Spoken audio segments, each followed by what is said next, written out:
নমস্কার, আমার নতুন আরেকটি ভিডিওতে তোমাদের সকলকে স্বাগত জানাই। দোল পূর্ণিমাতে মালপোয়া হয় না এরকম বাঙালি বাড়ি খুব কমই দেখা যায়। প্রত্যেক দোল পূর্ণিমাতেই এই মালপোয়াটা আমাদের বাড়িতে মা বানিয়ে থাকে। দোল পূর্ণিমা উপলক্ষে আজকে বাড়িতে নারায়ণ পুজো ছিল, সেই কারণে ভোগ দেওয়ার জন্য মা এই মালপোয়াগুলো আজকে বানিয়েছে। তাহলে চলো রেসিপিটা তোমাদের সাথেও শেয়ার করে নিই। এই মালপোয়া বানাবার জন্য প্রথমে একটা বাটির মধ্যে পরিমাণ মতো রোল ময়দা নিয়ে নিয়েছি। এইবারে এর মধ্যে 1 হাতা মতো সুজি দিয়ে দিলাম আর সামান্য পরিমাণে লবণ দিয়ে দিলাম। এবারে এর মধ্যে জল দিয়ে দিচ্ছি। পুরো ময়দাটা জলের মধ্যে যাতে ডুবে থাকে এরকমভাবে জলটা দিয়ে এই ময়দাটাকে ভিজিয়ে রাখবো কিছুক্ষণের জন্য। ততক্ষণে চিনির সেরাটা বানিয়ে নেব।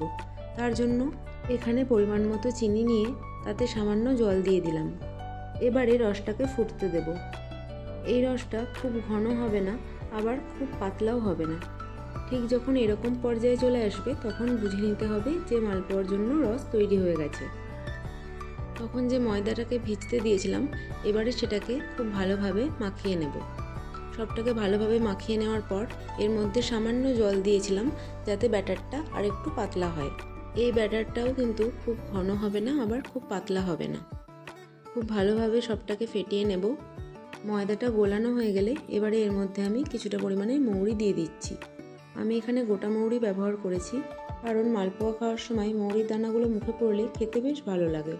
ময়দাটা গোলানোর সময় আরেকটা জিনিস খেয়াল করে নিতে হবে যে ব্যাটারটা যেন ঠিক এই থিকনেসের হয়। ব্যাটার তৈরি হয়ে গেছে।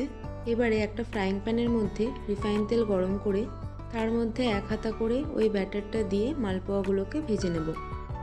এই মালপোয়া ভাজার সময় খেয়াল রাখতে হবে যেন তেলটা খুব ভালোভাবে গরম হয়, আর এই মালপোয়াগুলো কিন্তু সব ডুবো তেলেই ভাজতে হবে। গ্যাসের ফ্লেমটা মিডিয়াম টু হাই করে সব মালপোয়াগুলোকে ভেজে নেব। এখানে মালপোয়াগুলো একটু লালচে করে ভেজে নিতে হবে।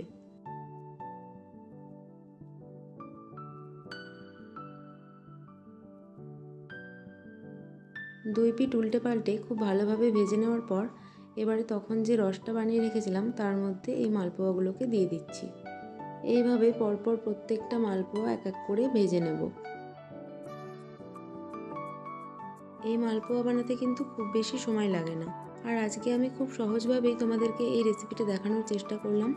তোমরা এইভাবে বাড়িতে একবার মালপোয়া বানিয়ে দেখো, এটা ভীষণই সফট হয় আর খেতেও খুব ভালো লাগে।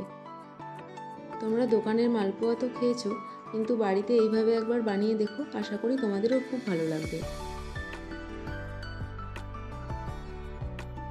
আমার আজকের এই রেসিপিটা তোমাদের কেমন লাগলো সেটা আমাকে কিন্তু কমেন্টে অবশ্যই জানিও। যদি ভালো লেগে থাকে তাহলে একটা লাইক, শেয়ার আর সাবস্ক্রাইব করে দিও। চলো তাহলে আজকের মতো এটুকুই।